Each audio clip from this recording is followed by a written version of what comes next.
Estão fechando as promoções Grupo RBS, Revista Piauí. Neste primeiro dia, teremos 2 atividades, palestra do colunista Diogo Mainardi e mais uma edição do RBS Debates. A partir de hoje até quarta, a Universidade e a FAMECOS, em particular, abrem espaço para a discussão, a diversidade, o crescimento e a crítica. Afinal, há séculos, este é o papel de uma universidade. Bem-vindos ao 20º aniversário. E eu convido o professor Juremir Machado da Silva a conduzir os trabalhos a partir de agora.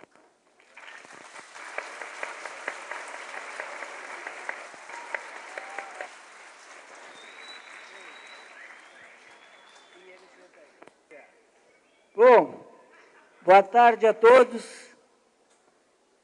É com imenso prazer que eu estou aqui para participar desta sessão com vocês, para uma palestra, um debate, uma conversa com o Diogo Mainardi, colunista mais polêmico, irônico, contundente, de convicções, e que para nós aqui da Faculdade de Comunicação significa uma oportunidade rara, extraordinária, de poder conversar, discutir com alguém que ocupa um espaço tão importante na mídia brasileira. Então, eu convido de imediato o Diogo a subir aqui para o nosso...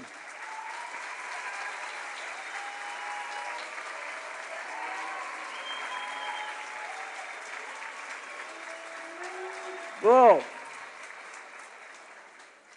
pessoal, teremos oportunidade, ao final, de expressar todas as opiniões, mandando aí por escrito, perguntas, tudo o que quiserem. É um espaço absolutamente democrático. Vamos falar aqui... É o Maracanã aqui, né? É o Maracanã. Vamos falar de mídia e poder, relações incestuosas. Evidentemente, vocês estão aqui para ouvir o Diogo, eu vou passar imediatamente a palavra para ele, e aí, depois de ouvirmos o Diogo, vamos poder, então, passar a essa fase de perguntas.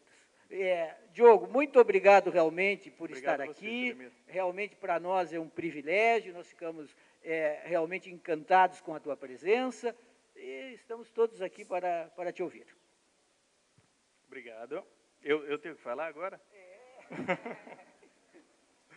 Tudo contigo. Olha, imprensa e poder, a gente está no meio de gente que faz isso de profissão, né? Jornalistas, aspirantes a jornalistas. A minha visão do que deve fazer um jornalista é muito simples, muito maximalista, muito simplista. Político é tudo vagabundo. O jornalista tem que ter isso sempre muito claro na cabeça. Uns são piores do que os outros. Esse é um tipo de cálculo que um jornalista não deve fazer. Existem momentos mais apropriados para fazer uma denúncia, outros menos apropriados. Esse é outro cálculo que o jornalista não deve fazer. Acho que o jornalista deve simplesmente considerar os políticos por aquilo que eles são, vagabundos, e tratá-los como tal. Eu acho que isso cria o distanciamento necessário para exercer a profissão de maneira limpa. Não é fácil, porque os políticos sabem adular o jornalista e usando-o como fonte exclusiva, dando benefícios de todos os tipos. E essa relação é muito complicada. A promiscuidade é muito grande, sobretudo quando se cobre política e se mora em Brasília e você tropeça nos políticos dia e noite. É muito difícil manter essa distância e a clareza de que você está diante de alguém que tem que ser despido e tem que ser visto com muita desconfiança, muita acidez. É difícil manter esse nojo sempre presente.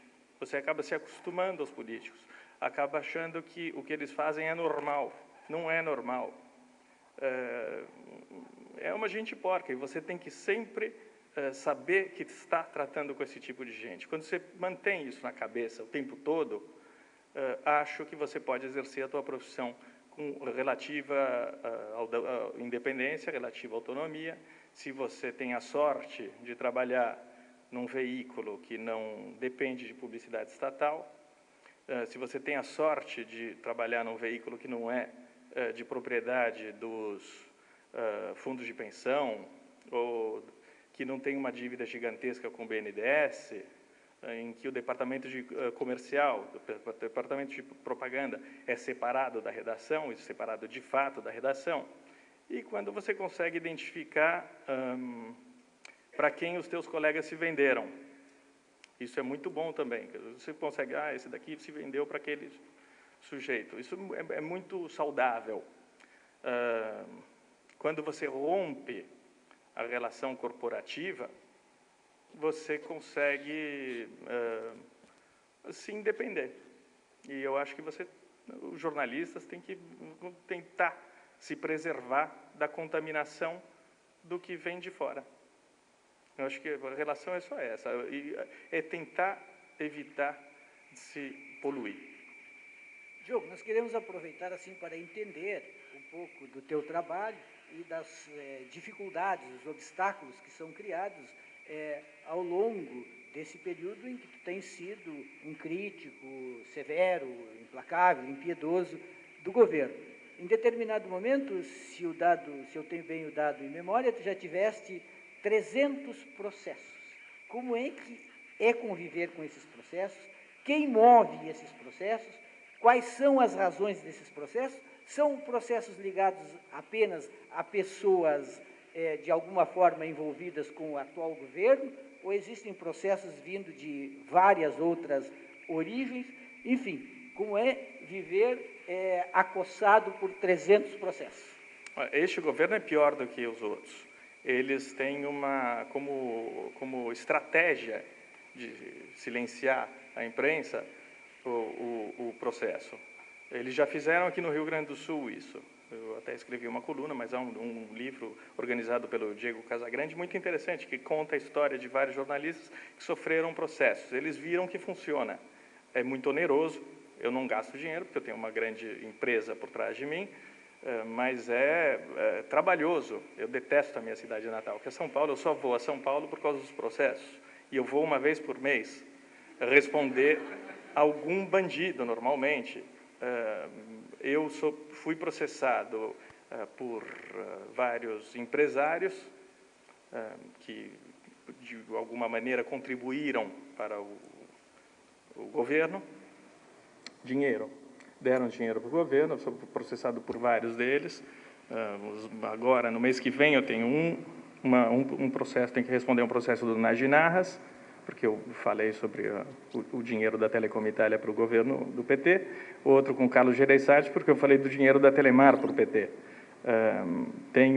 Tive um monte de processos organizados por populares, mas orquestrados por petistas, gente aliada ao governo, como 160 acreanos que me processaram, mas gente pega na rua por uma deputada do Acre, a deputada do PCdoB, e tive processos de jornalistas, vários jornalistas, 3 ex-ministros, ou ministros também, e muitos jornalistas.